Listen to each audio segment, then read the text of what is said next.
Olá, meus caros, sou o professor Rodolfo Hartmann, estou novamente com vocês aqui para trabalharmos o nosso tema IRDR, Incidente de Resolução de Demandas Repetitivas.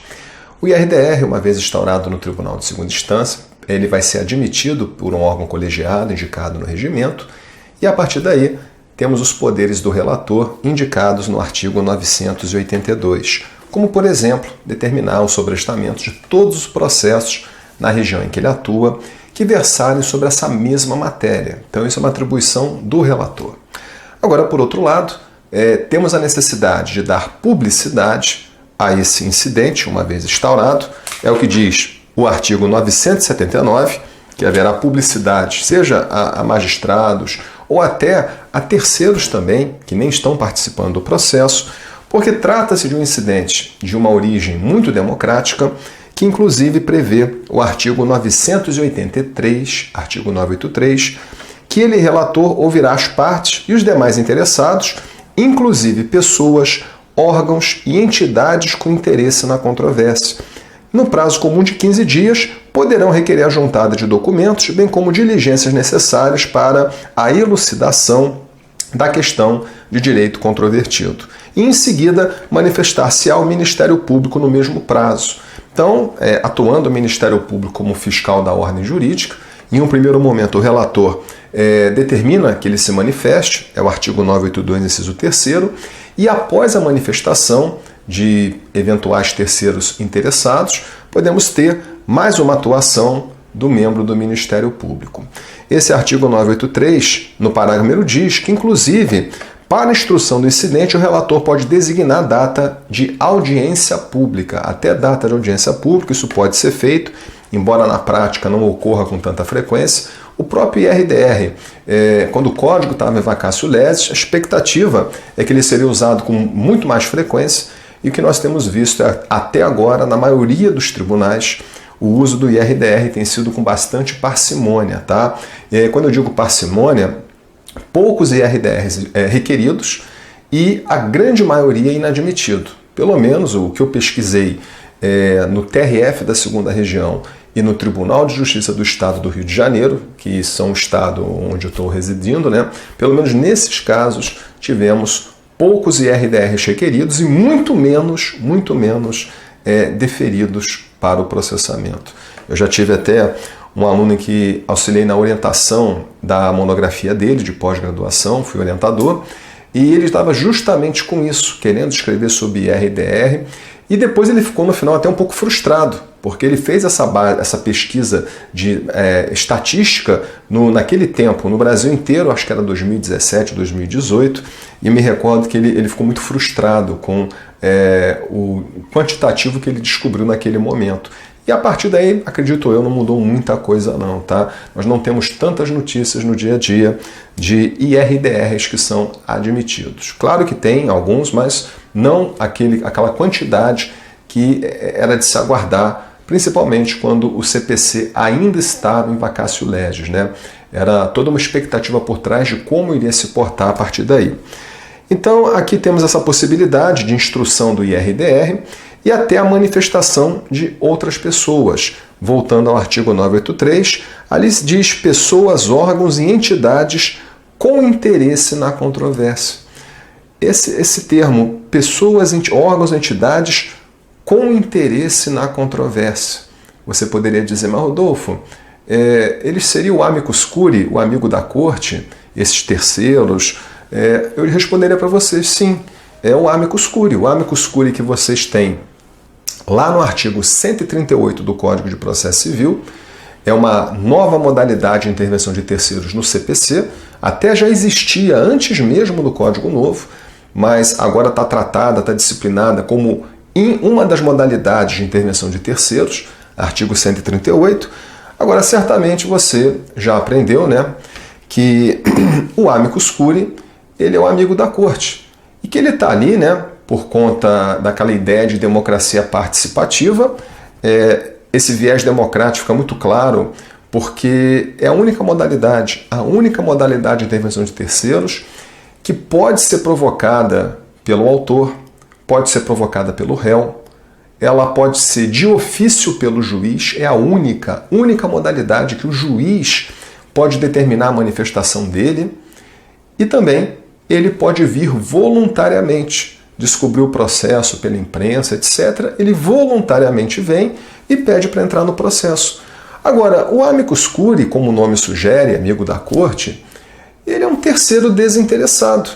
Ele é um terceiro desinteressado, e vocês viram que o artigo 983, ele fala interesse na controvérsia.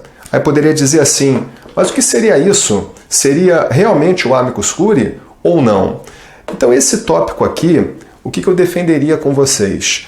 Ele simplesmente, nesse caso, não parece ser o amicus curiae. O amicus curiae é desinteressado. E aqui está dizendo que tem interesse. Porém, gente, é um amicus curiae com uma peculiaridade.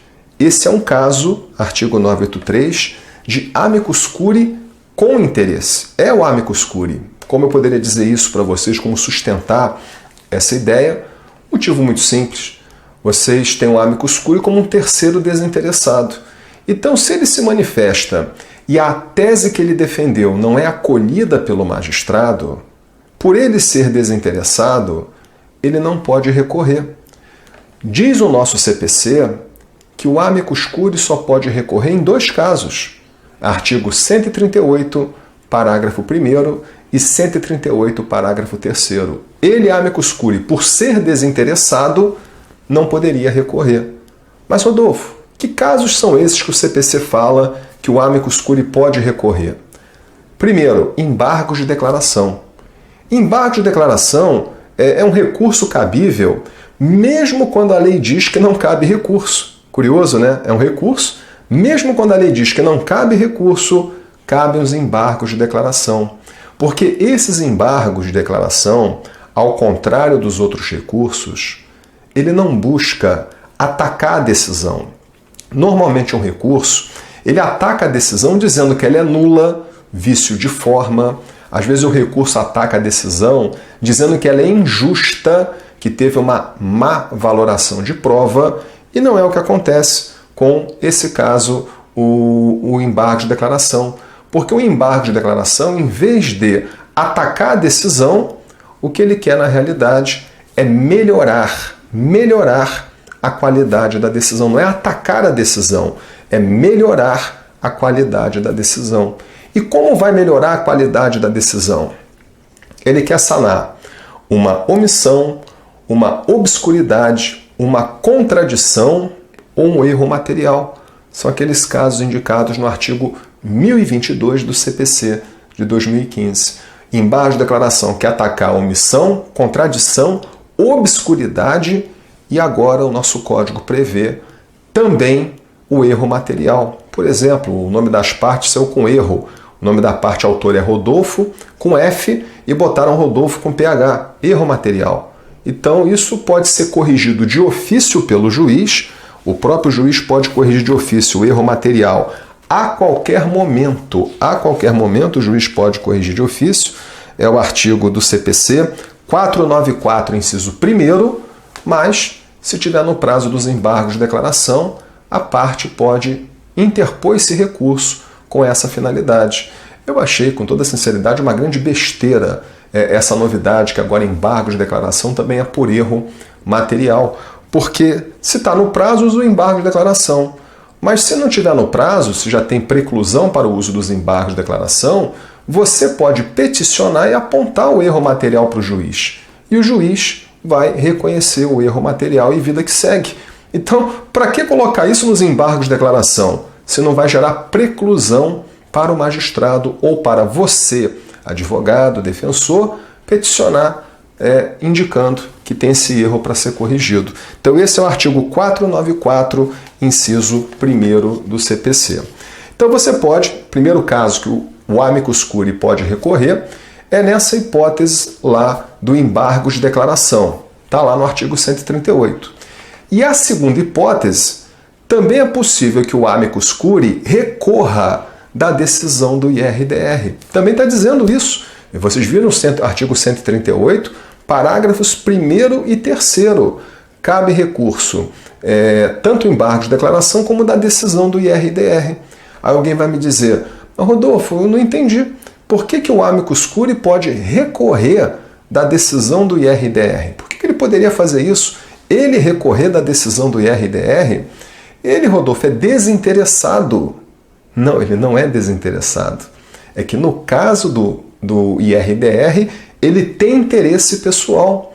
Ele não está ali para com esse papo de democracia participativa e blá blá blá. Não, ele está ali nem como amigo da corte. Ele está ali como amigo de uma das partes, ou amigo dele próprio, querendo que prevaleça uma tese X. E se essa tese X não for prevalente no IRDR, então ele pode recorrer. Então lembrem disso, tá? Realmente o amicus curiae, ele atua no IRDR se quiser, ou o magistrado determinou, ou parte requereu o ingresso, e ele nesse caso tem interesse pessoal. Isso que justifica a possibilidade dele recorrer da decisão do IRDR. Ou seja, ele é parcial, ele não está ali para trazer argumentos e tal, não. Se não é a tese que ele quer, ele tem legitimidade para recorrer nesse caso aí. E queria mais um tema, tá? Mais um ponto para destacar, que quando o nosso código estava em vacatio legis, começaram com um papo que, além dessas duas hipóteses, o amicus curiae também poderia recorrer da decisão que inadmitiu o seu ingresso. Então imaginem no primeiro grau. No primeiro grau, o amicus curiae pede para entrar, o juiz nega. O juiz nega, será que caberia um recurso, por exemplo, de agravo de instrumento? É porque, no caso, o CPC, lá no artigo 1015, inciso 9, prevê a possibilidade do agravo de instrumento para impugnar decisão interlocutória que inadmite, por exemplo, intervenção de terceiros. Então, quando o código estava em vacatio legis, quando o código entrou em vigor, nós até tivemos alguns entendimentos nesse sentido, que além dos casos do artigo 138, parágrafos 1º e 3º, o amicus curiae ele também poderia recorrer no caso de ter requerido o seu ingresso e o juiz de primeiro grau indeferiu. Ele poderia usar um recurso de agravo de instrumento, e esse agravo de instrumento seria fundado no artigo 1015, inciso 9 do Código de Processo Civil. Acontece que esse tema, depois de um tempo, chegou até o Supremo Tribunal Federal. E o STF, ele então proferiu decisão, se quiserem consultar, recurso extraordinário 602.584, recurso extraordinário 602.584. Na verdade, isso é um agravo regimental no recurso extraordinário 602.584 do Distrito Federal. O relator originário era o ministro Marco Aurélio, mas ele foi vencido, então o relator para o acórdão foi o ministro Luiz Fux. Eu, pessoalmente, gostei dessa conclusão, a maioria do Supremo Tribunal Federal concluiu. Isso foi em outubro de 2018, que não cabe recurso do amicus curiae, da decisão que inadmite o seu ingresso. Ele não poderia usar um agravo de instrumento, se for decisão de primeiro grau, com fundamento no artigo 1015, inciso 9. Nessa decisão do Supremo Tribunal Federal, que não é uma decisão vinculante, ela não é decisão vinculante, a conclusão foi de que o amicus curiae só pode realmente recorrer nessas duas hipóteses, embargos de declaração e também da decisão que julga o IRDR, por ele ter interesse pessoal na solução dessa controvérsia. Nesses dois casos é que o amicus curiae poderia então interpor recurso. Somente nesses dois, e não mais em nenhum outro, tá? Nem quando ele pede para entrar e o juiz de primeiro grau inadmite. Então, como nós estamos falando, durante o processamento do IRDR, que vai se dar em tribunal de segunda instância, vai chegar um dado momento em que ele, relator, vai fazer a instrução desse incidente e, de acordo com o artigo 983, você teria então a possibilidade de entidades, órgãos ou pessoas com interesse na controvérsia, que excepcionalmente é o amicus curiae. Um amicus curiae que, nesse caso, é diretamente interessado e até com a possibilidade de recorrer, caso o seu ponto de vista não seja adotado pelo tribunal.